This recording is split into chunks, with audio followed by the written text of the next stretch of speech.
Salut tout le monde, c'est Vairou, j'espère que vous allez bien. Aujourd'hui, petite vidéo, enfin petite, grosse vidéo, pour vous montrer le montage d'un PC gamer. Alors avant de commencer, je tiens à vous dire que c'est l'une de mes premières vidéos que je fais en dehors de mon téléphone, enfin en dehors du record que je fais sur mon téléphone. J'espère que la qualité de la vidéo sera bien pour que vous puissiez bien voir le montage du PC. Si vous voulez plus de vidéos de ce type, n'hésitez pas à vous abonner, ça fait toujours plaisir. Bon ben je vous souhaite un bon visionnage.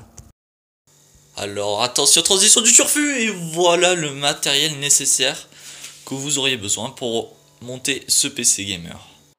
Alors attention également, le matériel nécessaire pour monter ce PC, c'est un tournevis.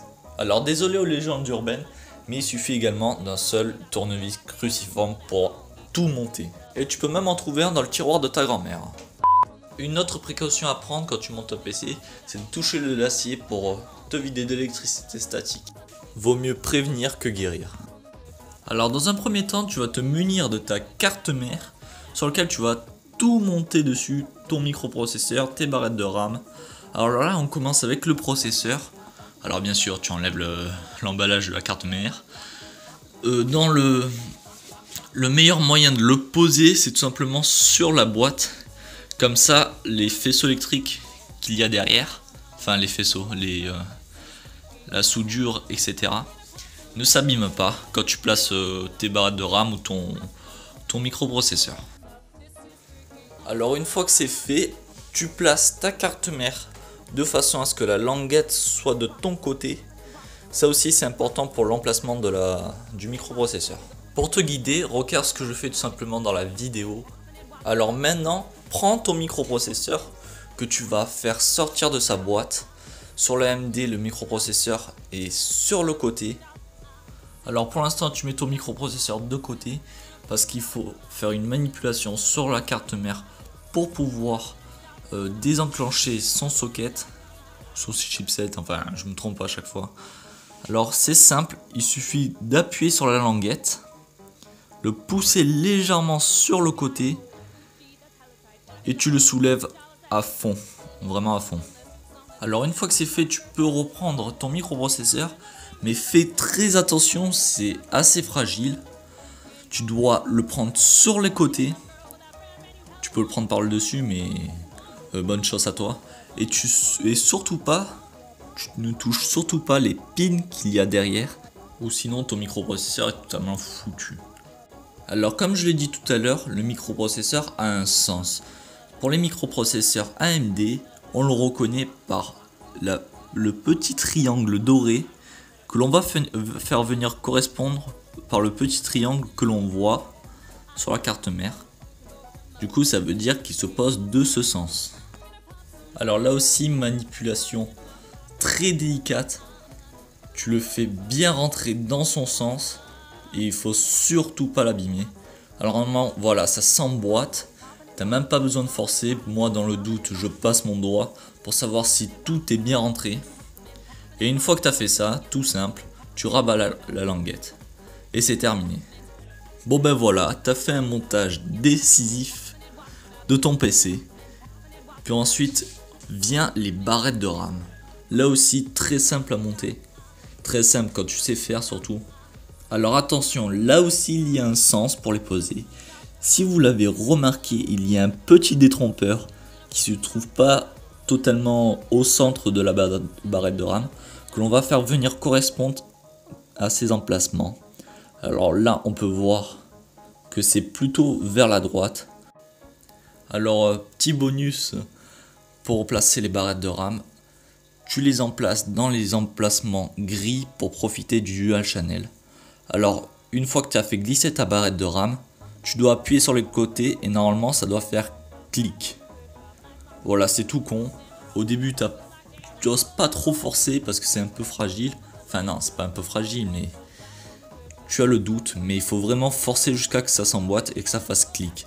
Alors pareil pour la deuxième. Tu emboîtes, tu appuies sur le côté, ça doit faire clic. Et de l'autre côté, pareil, clic. Voilà. Alors une fois que tu as fait ça, je peux te dire bravo, tu as mis tes barrettes de RAM. Ensuite, l'étape suivante va être de placer le ventirad sur le microprocesseur. Alors, tu dois dévisser les 4 vis qui se situent autour du microprocesseur pour pouvoir placer les 4 nouvelles vis qui sont fournies avec le ventirad pour venir emboîter le ventirad sur le microprocesseur. D'ailleurs, j'emploie un peu trop le mot microprocesseur alors que tout simplement ça se dit processeur. Bon bref, passons à la suite. Bon, ensuite enlève tranquillou marilou tes 4 vis. D'ailleurs, si tu l'as remarqué, mon tournevis est tout simplement aimanté. Alors si tu veux aimanter ton tournevis, très simple, tu le colles à un aimant pendant quelques secondes et ça y est, il devient aimanté.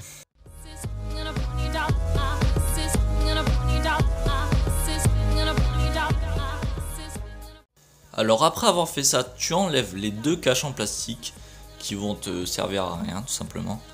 Et pour vous montrer, en fait, ces 4 vis maintenaient cette plaque, je m'en souviens plus trop du nom, mais pas mal de guides montage PC ne le montrent pas assez. Et moi j'étais un peu étonné de m'apercevoir qu'il y avait tout simplement une plaque à l'arrière. Alors voilà, tu prends ton ventirad et fais attention parce que à l'arrière il y a de la pâte thermique préappliquée. C'est pour ça qu'on n'a pas besoin de pâte thermique quand on monte ce PC, surtout avec ce microprocesseur. Alors moi je l'ai mis dans ce sens à ce que ça ne gêne pas quand on enlève ou met tout simplement une barrette de RAM. Alors voilà, un petit plus à savoir.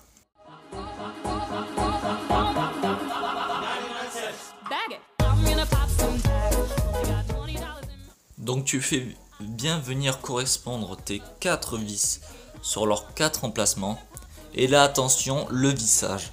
Là il y a une technique particulière à avoir pour bien appliquer la pâte thermique. Alors ça consiste à visser en croix, ça veut dire tu visses un côté d'une vis, ensuite tu fais sa diagonale, ainsi de suite pour pouvoir bien appliquer sa pâte thermique. Alors le temps que je vide mon ventirad, pour les chers viewers si affûtés, voilà tout simplement. Si vous avez remarqué une date et une heure qui se situent en haut à droite, là ça c'est tout simplement un truc proposé par ma GoPro, enfin une fausse GoPro. Et bon voilà, ne fais pas attention, c'est pas la vraie date ni la vraie heure. Bon, une fois que tu as fait ça, tu prends ton boîtier et super, on voit mes chaussettes avec le reflet de la vitre. Bravo Tony! Que tu vas allonger pour bien évidemment enlever la partie vitrée. Et on voit encore mes chaussettes, c'est génial! Donc une fois que tu es là, tu vas prendre ton sachet qui est fourni avec le boîtier et tu vas prendre ces petites vis dorées qui s'appellent des entretoises. Ça permet de visser sur le boîtier la bonne dimension de ta carte mère. Aussi ça dépend, la carte mère ça peut changer de côté, de sens, de format. Bon bref, pour moi il te suffira de prendre ce qu'on appelle un vis entretoise, enfin je crois. Bon super, que tu vas faire venir visser sur les parties trouées du boîtier. Donc maintenant tu prends ta carte mère de ce sens et tu vas faire venir correspondre ça sur ton boîtier pour bien voir où sont les emplacements et où sont là où tu vas mettre tes entretoises. Et comme je suis sympa, je vais te montrer là où tu vas visser tes entretoises. Alors c'est simple, il y en a 6 que tu vas visser sur ces côtés et en haut du boîtier. Donc tu peux enlever ta carte mère et tu te munis de ce qu'on appelle une plaque InnoShield. Pour ma part, on va le mettre dans ce sens, ça veut dire les trous ronds vers le bas du boîtier. Alors tu viens juste le clipser, je te montre pas réellement comment on fait, mais c'est assez simple. Juste tu l'emboîtes et tu appuies à ce que ça ne sorte plus. Alors moi sur mon boîtier j'avais une entretoise de trop. Juste tu le dévisses et tu l'enlèves, voilà. Petit plus si jamais tu sais pas dévisser une entretoise. Bon, passons à la suite. Donc maintenant tu peux prendre ta carte mère que tu vas mettre dans ton boîtier, dans les emplacements de ces entretoises et faire correspondre le côté de la carte mère, là où toutes les sorties audio, vidéo vont sortir, dans l'emplacement de la plaque InnoShield. Alors là, en l'occurrence, on peut voir que j'ai mis ma carte mère un peu trop haut et qui ne rentrait pas tout à fait dans la plaque InnoShield. Alors moi, j'ai un peu galéré pour ma part. Vous, ça peut rentrer directement ou tout simplement faire comme moi. Alors n'hésitez pas à un peu bouger, à voir un peu comment il peut rentrer.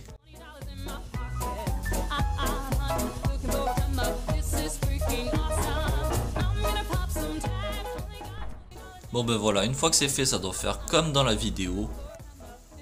Et tu vas commencer à te munir de ces petites vis qui sont fournies avec le boîtier, qui vont tout simplement serrer la carte mère pour pouvoir bien la maintenir.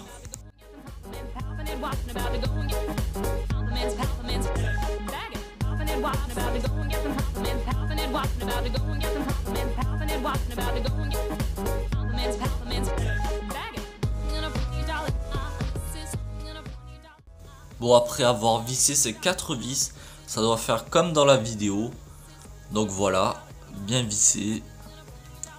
1, 2, 3, 4, 5 et 6 qui sont les 2 vis du haut. Et j'ai d'ailleurs dû enlever une barrette de rame pour visser celle qui est en haut à droite. Donc voilà, une fois que c'est fait, tu mets debout ton boîtier et on va passer à l'alimentation. Alors il suffit d'enlever la plaque, la deuxième plaque du boîtier pour pouvoir insérer l'alimentation de l'autre côté. Et bravo Tony, maintenant on voit le bordel de ta chambre en pleine vidéo. Oh là là, quel mauvais cadreur. Donc maintenant tu prends ton alimentation et attention, il y a un sens également. Tu vas le mettre à une sorte qu'il y ait la ventilation vers le bas, parce qu'il y a une grille vers le bas qui permet tout simplement l'aspiration de l'air. Donc tu fais doucement, tu emboîtes ton alimentation et tu l'enfonces vers sa droite. Enfin plutôt ma droite, parce que sinon ce serait pas logique.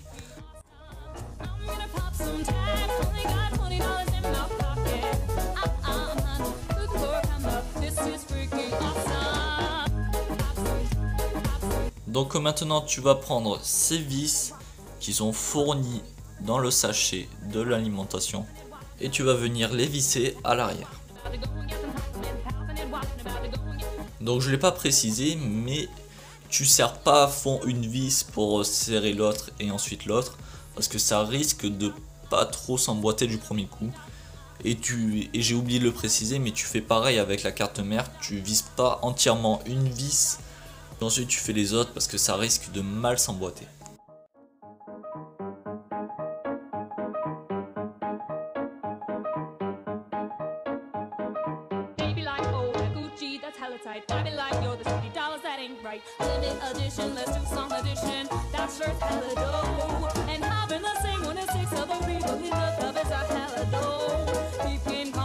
Donc voilà, une fois que c'est fait, tu prends ton SSD que tu vas bien sûr faire sortir de sa boîte, c'est évident.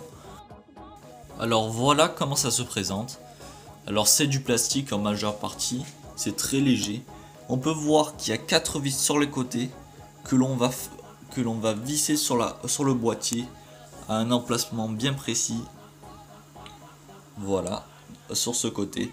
Là en l'occurrence on peut en mettre 2. J'ai décidé de mettre le SSD dans l'emplacement du bas.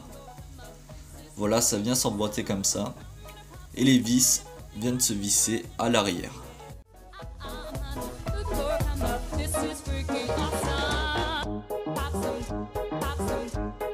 Bon, inutile de te montrer comment visser ça sur son SSD. Puis ensuite, vient le moment ultra chiant.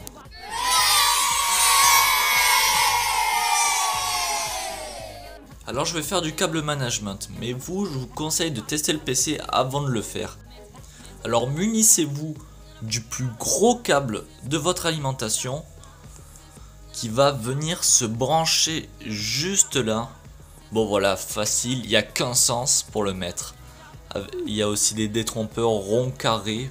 Vous pouvez pas vous tromper, vous le faites rentrer et c'est terminé.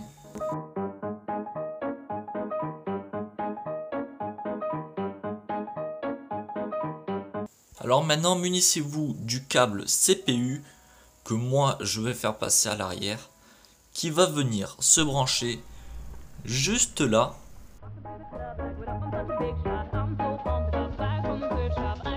Puis il vient autour du câble SATA qui ressemble à ça. Là aussi il y a un détrompeur, vous pouvez pas vous tromper. Vous le branchez sur le SSD.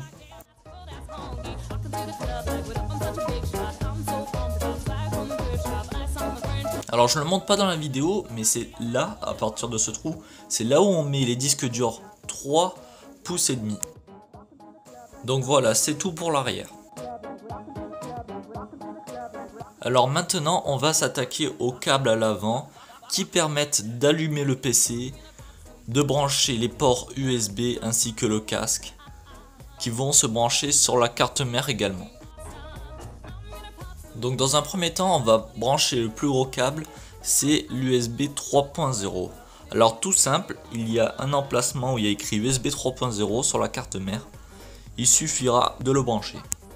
Et aussi, avant de brancher les autres câbles, branchez le ventilateur qui vient se brancher sur fan, qui en se traduisant en anglais veut dire ventilateur. Donc là aussi, assez simple. Alors si tu veux mettre des ventilateurs à l'avant, ce qui est préférable pour la ventilation du PC, sur ce boîtier, l'avant se retire pour que tu puisses visser tes ventilateurs. Alors maintenant, munis-toi d'un câble SATA qui est fourni dans la boîte de la carte mère que tu vas venir brancher sur ton SSD. Alors voilà, c'est simple, tu le clips tout simplement, il n'y a qu'un sens, un détrompeur également. Et tu vas venir le brancher sur la carte mère.